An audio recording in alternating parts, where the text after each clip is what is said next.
ओम नमः शिवाय, हर हर महादेव। सो आज যেখানে এসেছি সেটার নাম হচ্ছে পার্লি, মহারাষ্ট্রের একটা শহর পার্লি বৈদ্যনাথ ধাম।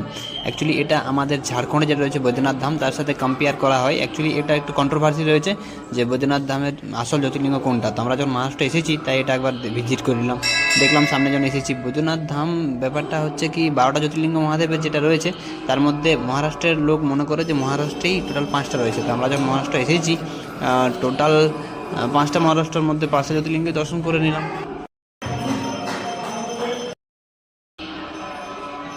সো এটা হচ্ছে পার্লি बैजनाथ মন্দির, যেটা হচ্ছে পার্লি শহরে মহারাষ্ট্রেরই একটি শহর।